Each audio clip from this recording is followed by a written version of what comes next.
How's it going, everyone? I want to give you a very nice update on the PlayStation Plus game offerings for the month of November. Obviously, the games have already dropped, and some of you guys were disappointed that all of the games, or at least half of the games, the additional games, I should say, were VR titles, so 3 of the 6 games were VR titles. However, one of those games is now, you can redeem the enhanced version of that game, and it is also playable through non-VR, regular gameplay controls, so we'll go over that. The PlayStation 5 is having a restock today, so we'll go over that, and Star Ocean: The Divine Force has gotten a brand new trailer. More on that at the end of this video, but first of all, the Persistence Enhanced Edition is free on the US PSN if you claim the regular game on PS Plus. Now, the Persistence was a PlayStation VR title, however, with the enhanced version, it is also playable with non-VR controls, so that is quite nice. The Persistence Enhanced also brings improved lighting and particle effects with further UX and UI refinements. A ray tracing-enabled quality mode is also included alongside immersive haptic feedback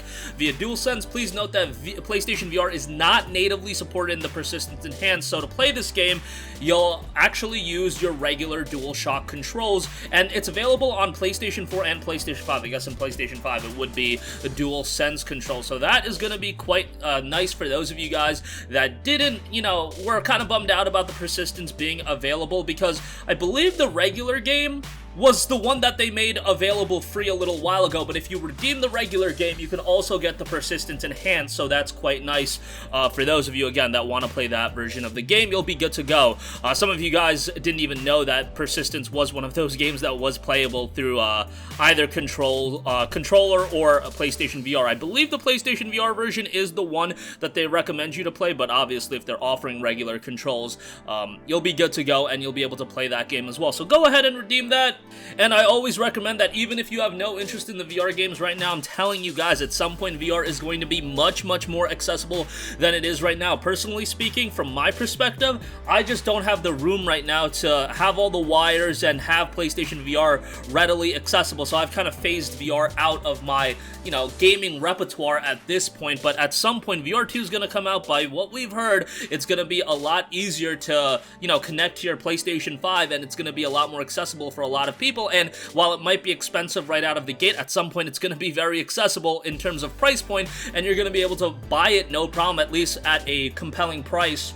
And you should be good to go with that. So go check out the Persistence, add Walking Dead Saints and Sinners to your library, and then the last VR game, literally, I forget it off the top of my head, but it was a game that was received very, very strongly, so should add that as well. And then the main 3 games, Kingdoms of Amalur: Re-Reckoning, you've got First Class Trouble, and Knockout City, so those games are going to be available for the rest of November, and as long as you are a PlayStation Plus subscriber, they will be accessible to you as long as you remain a subscriber. You'll be able to access those games. Alright, moving on from that, PlayStation 5, we did a video yesterday going over some tips on how you can get one and make your life a little bit easier. Now, it's not a guarantee that you're going to be able to get one, but it should be noted that Walmart.com is doing a restock of PlayStation 5s at $499.99, retail price, MSRP, at 3 p.m. Eastern Time. Now, this is something where $255, $256, I highly recommend you have all your information. Usually, if you're on Google Chrome, they have something where you can, save your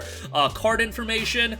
Or I would recommend log into your account at Walmart, have your payment information set, because if you add it to your card and then you have to type out all your information, that's going to take you a little bit. At the very least, have it opened on a Word document where you have everything listed out and it's an easy copy and paste. There's a lot of different ways you can go about it, but you're going to be fighting bots and scalpers, so you got to be on your A game. It is possible to get a PS5 through this method. I've seen people get one with the Walmart restocks. Is it likely? I mean, your mileage may vary. It's pretty difficult, and I've heard people have nightmare stories where they add it to their card, they put in all their payment information, and then when they go to checkout and hit confirm payment or whatever, and then everything goes to hell and they can't finish their checkout process and they get booted off, or they constantly load, or whatever the case may be. Hopefully Walmart does get better with this, because from what I heard, the last restock that Walmart did of PS5s, absolute train wreck. Hardly anyone was actually able to get a console, so hopefully this one is a lot better. Obviously, $500 for the regular console. I believe they're doing restocks of the digital console as well. I know, guys, it's a hard time to get a PS5. A lot of people are disappointed about it. I mean, we've seen it from, just to let you guys know, analytically, whenever we do a PlayStation 5 video that's centered just around the PS5, usually numbers-wise, it does a lot worse. And I've heard a lot of other YouTubers kind of go through the same thing when they're talking about the PlayStation 5.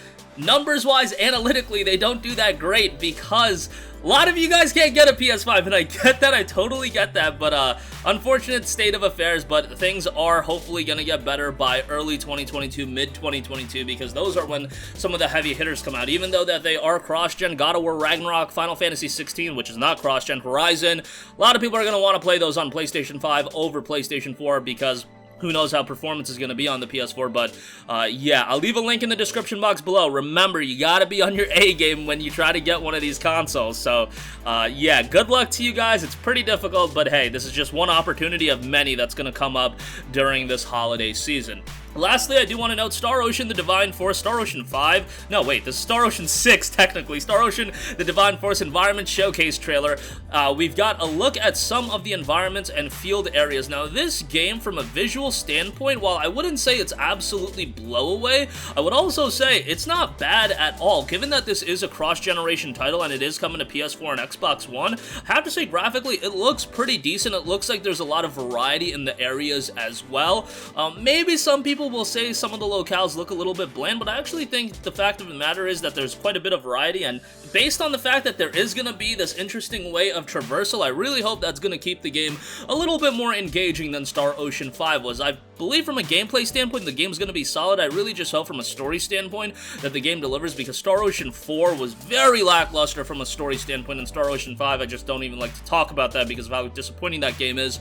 This game isn't too far away. It is scheduled for a release in 2022, so it looks like Square Enix is going to have a busy 2022 in terms of JRPG releases, because you would have to imagine that Final Fantasy 16, fingers crossed, is next year. You've got Star Ocean The Divine Force, and then Final Fantasy 7 Remake might be hitting other platforms as well next year, so it's going to be a busy period for Square Enix, and I'm sure they've got other titles under, you know, in their sleeves. Forspoken, I believe, is a little bit later. Isn't that 2023, or is that late 2022? I forget off the top of my head, but the thing is, Square Enix has got a lot of stuff in development, and hopefully a lot of it does end up delivering. And hey, Marvel's Guardians of the Galaxy, published by Square Enix, done by Eidos Montreal, that ended up delivering. So they got a little bit of momentum going on right now, and there's a lot of exciting stuff coming. Star Ocean is one of those franchises that I think has more legs to it. However, the last couple of titles, like I like Star Ocean 4, I know a lot of people weren't high on it, but Star Ocean 5, they really need to rebound from that, and hopefully the Divine Force does offer us an opportunity to, you know, get back on track with Star Ocean, because it's a franchise that I think a lot of people remember fondly back in the day with Star Ocean 1, 2, and 3.